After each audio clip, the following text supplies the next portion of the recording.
আমার স্বামী প্রবাসী, ভিডিও কলে স্বামী না, আস্তাগফিরুল্লাহ। দর্শক, এইভাবে কিন্তু এই পিচ্চি মানুষটার লজ্জা দেওয়াটা আসলে ঠিক হয়নি। আর আমি যে পিচ্চি বলে ফেললাম, পিচ্চি বলাটা কি ঠিক হইলো? রিল্যাক্স। তিনি কিন্তু বিরাট কিতাব লিখে ফেলেছেন, যেই কিতাব, এত বড় কিতাব আজ পর্যন্ত দুনিয়ায় কেউ লিখতে পারে নাই। তিনি এত বড় কিতাব লিখে ফেলছেন, তাফসিরে বাশারি লিখে ফেলছেন।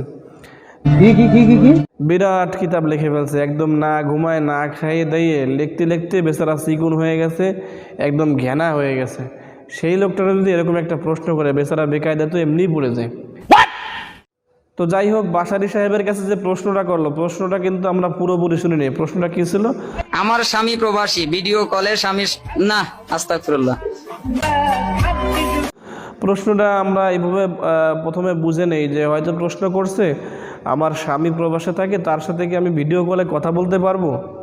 প্রশ্নটা কি আসলে এরকম ছিল নাকি এর মধ্যে ভিন্ন কিছু ছিল? আমরা কিন্তু প্রশ্নের পুরোপুরি শুনিনি, তবে প্রশ্নটা এরকম হতে পারতো, কিন্তু কি ছিল সেটা আমরা জানবো।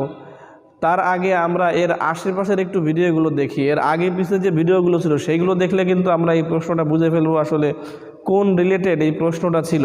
কারণ আগে পিছের চালচলন দেখলে আমরা বুঝে ফেলি অনেক সময় অনেক কিছু। সেইভাবে করে আজকে একটু বুঝে নেওয়ার চেষ্টা করি।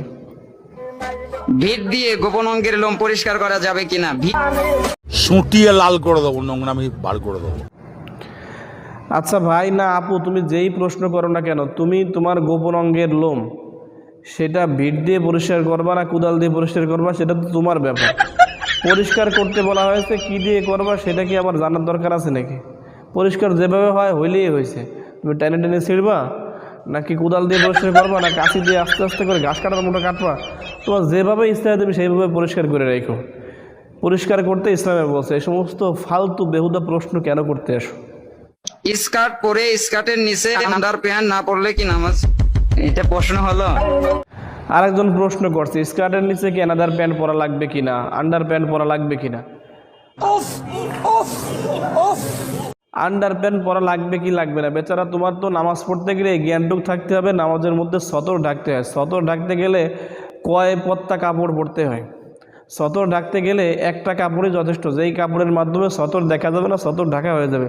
তলে আবার ছোট ছোট করে পড়ে যে সতর ঢাকতে হবে, এরকম কোনো কথা তো আমরা কেউ জীবনে শুনিনি। তার মানে তোমার উদ্দেশ্য খারাপ। তুমি উদ্দেশ্য প্রণোদিত অবস্থায় একটা প্রশ্ন করে মানুষকে হাসাতে চাও অথবা কাউকে লজ্জায় ফেলতে চাও, তাই না? একদম থাপড়ায় দাঁত খুলে ফেলবো, বেয়াদব কোথাকার। প্রশ্ন করার জায়গা পাও না, প্রশ্ন করার আগে ঠিকঠাক করে প্রশ্ন করো। সূর্যাস্ত সূর্যোদয়ের সময়, এগুলো প্রশ্ন পড়তেই তো লজ্জা করে। সূর্যাস্ত এবং সূর্যোদয়ের সময় স্ত্রী সহবাস করা যাবে কি যাবে না, এই বিষয়টি আমরা একটু ভুল বুঝে থাকি মাঝে মাঝে, যেটা আমাদের মুরব্বীদের মুখ থেকে শুনে থাকি যে এই টাইমে আসলে সহবাস করার কোনো অনুমতি নেই। ঠিক আছে ঠিক আছে। অথচ এই সময় সহবাস করার ক্ষেত্রে বাধা নিষেধ আছে কিনা, চলুন মুফতি মোহাম্মদ আলী সাহেবের মুখ থেকে আমরা একটু শুনে নিই। সূর্যোদয় ও সূর্যাস্তের সময় সহবাস করা যাবে কি? সূর্যোদয় অথবা সূর্যাস্তের সময় সহবাস করার ক্ষেত্রে কোনো নিষেধাজ্ঞা নেই। শরীয়ত যেখানে নিষেধ করেনি সেখানে নিষেধ করার কোনো বৈধতা নেই।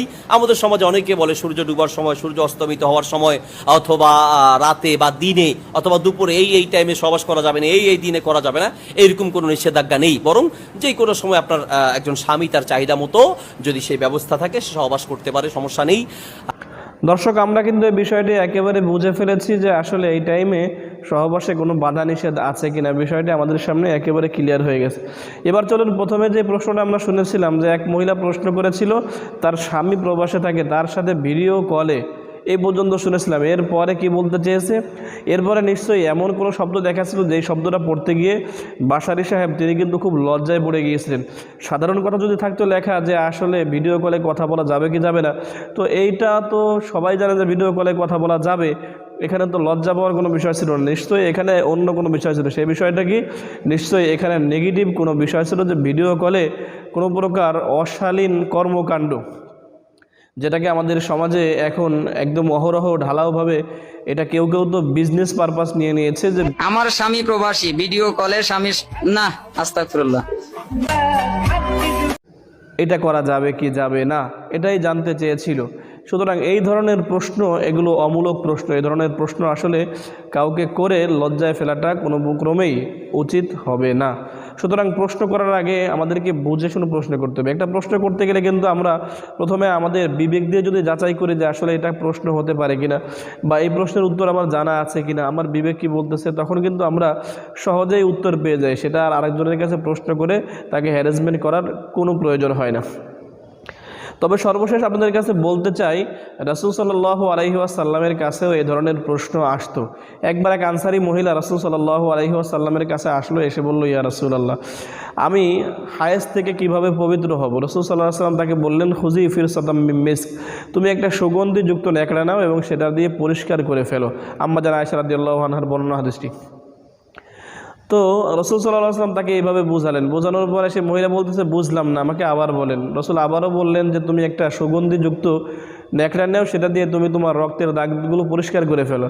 মহিলা বলতেছে, না আমি বুঝলাম না। তো দেখুন, এখানে একজন পুরুষ মানুষ, রসুল তো পুরুষ মানুষ ছিলেন, তিনি একজন নারীকে এর চাইতে আর কত বেশি বা বলতে পারেন, তিনি তার মতো করে বোঝানোর চেষ্টা করেছেন। যখন দেখেন যে মহিলারা আসলে বুঝতেছে না নাকি বোঝার ভান ধরতেছে, তখন আম্মা জান আয়েশা রাদিয়াল্লাহু তাআলা আনহা তাকে টান দিয়ে সরায় নিলেন, নিজের কাছে নিয়ে গেলেন, ঘরের মধ্যে নিয়ে গেলেন, নিয়ে তাকে সব খুলে মিলিয়ে বুঝিয়ে দিলেন। সুতরাং এখন যদি কোনো নারীদের এই ধরনের গোপন প্রশ্ন জানার প্রয়োজন হয়, তাহলে পুরুষদের কাছে কেন প্রশ্ন করতে আসছেন, তাদেরকে লজ্জায় কেন ফেলতেছেন? আপনারা অবশ্যই এখন দেশে বহু আলেমা রয়েছে, একটা মহিলা মাদ্রাসায় চলে যান, সেখানে গিয়ে প্রশ্ন করেন। আপনার প্রশ্নের উত্তরগুলো তাদের কাছ থেকে আপনি আরও খোলামেলাভাবে জানতে পারবেন, যদি আপনার জানার ইচ্ছা থাকে।